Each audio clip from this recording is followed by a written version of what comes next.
going to continue reading Mummies in the Morning as part of our Magic Treehouse series by Mary Pope Osborne. We'll be reading chapter 8, The Mummy. And please remember, as I read, that you should be following along with me. Pay attention to the words and use your visualization strategy to draw a picture in your mind about what's happening.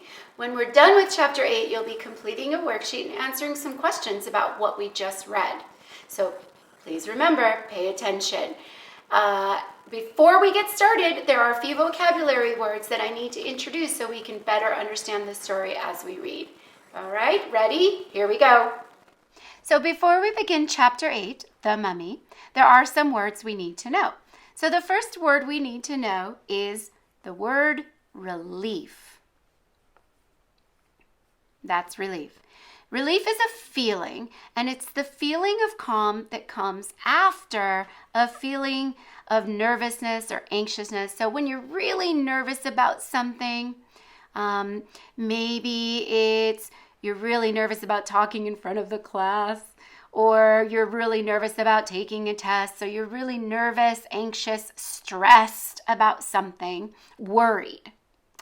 And then once it's over, and you take a deep breath, you start to feel better and you feel a sense of calm or a feeling of relief that, phew, so glad that's over with.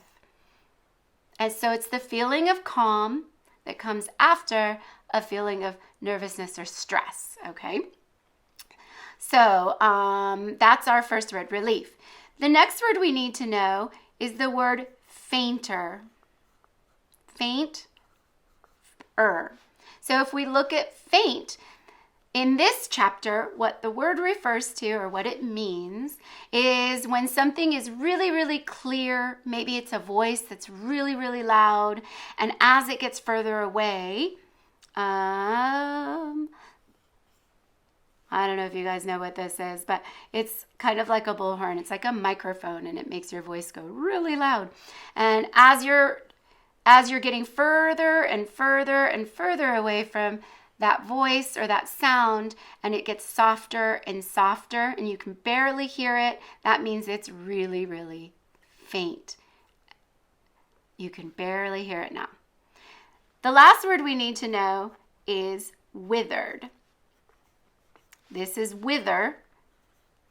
This is withered. When something is withered, it means it's shriveled up. So it's dried up, shriveled up, wrinkled up. So in withered, let's imagine, and usually that happens when we don't get enough sun or water or vitamins, or we just grow older. So for example, we might find a beautiful flower here with some nice green leaves. She's pretty happy. She's got sunshine. She's got water. And as time goes by, she's getting a little older, or maybe a little neglected, and somebody forgot to water her, poor thing.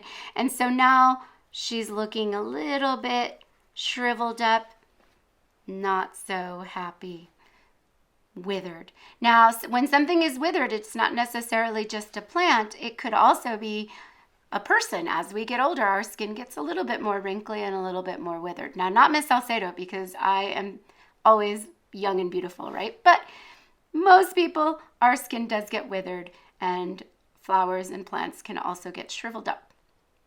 Okay, so these are the words we need to know. Relief, a sense of calm after a feeling of real nervousness. Fainter is when something was really clear, really loud, like a sound or a picture, and as things happen, maybe you get further away, it's not so clear or not so loud. And withered is when something starts to get shriveled up, dried up, wrinkly. Okay? All right, let's start chapter 8. Okay. Now, before we start chapter 8, let's remember what happened in chapter 7. So in chapter 7, Jack and Annie had found the Book of the Dead and were looking for the Ghost Queen to return it to her. As they were looking for her, they stumbled into a room, and in the room was a big box. And if you recall, we predicted that that box was a sarcophagus or a coffin, right? And the box started to glow. Of course, Jack, being Jack, he wanted to run away, but Annie encouraged him to stay, and they approached or got closer to the coffin, to the big glowing box, and that's where chapter 7 ended. So let's continue with chapter 8. Chapter 8, The Mummy. A real mummy. Bandages were still wrapped around the bald skull, but most of the bandages had come off the face. It was Hutepi, Queen of the Nile.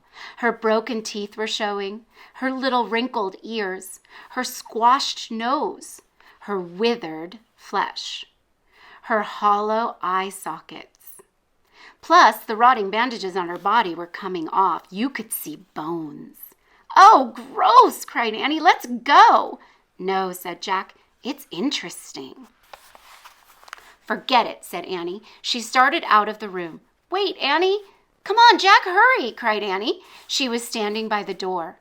Jack pulled out the Egypt book and flipped to a picture of the mummy. He read aloud. Ancient Egyptians tried to protect the body so it would last forever. First, it was dried out with salt. "Ugh, stop," said Annie. "Listen," said Jack. He kept reading. Next, it was covered with oil. Then it was wrapped tightly in bandages.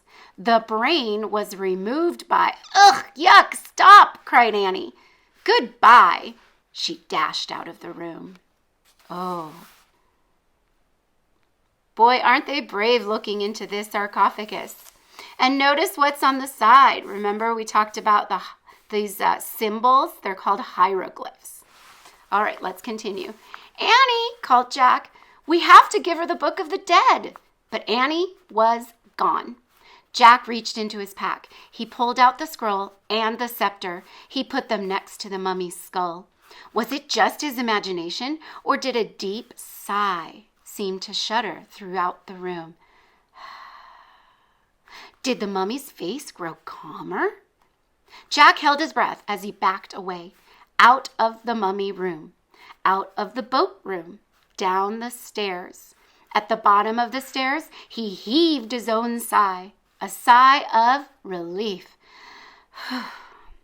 He looked down the hallway. It was empty. "Hey, where are you?" he said. No answer. Where in the world was Annie? I want you to stop here and think about, where do you think Annie might have disappeared to?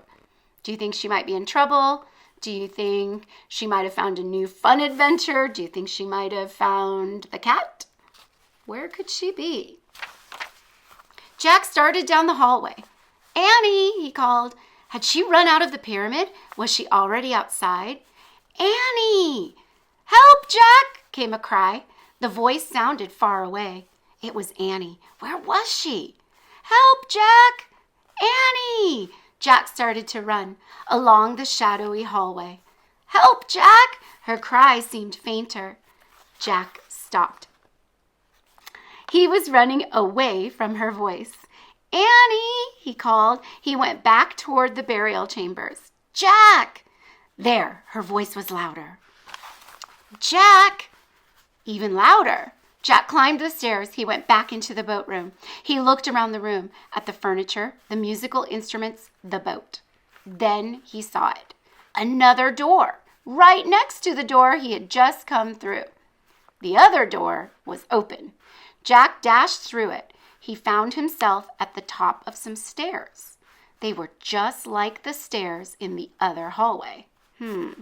He went down into the hallway. It was lit by torches on the wall. It was just like the other hallway. "Annie!" he called. "Jack! Annie!" "Jack!" She was running through the hallway toward him. She crashed into him. "I was lost," she cried. I think this is one of those false passages, built to fool the tomb robbers, said Jack. "A false passage," said Annie, panting. "Yeah, it looks just like the other right hallway," said Jack. "We have to go back into the boat room and out the right door." Just then they heard a creaking noise.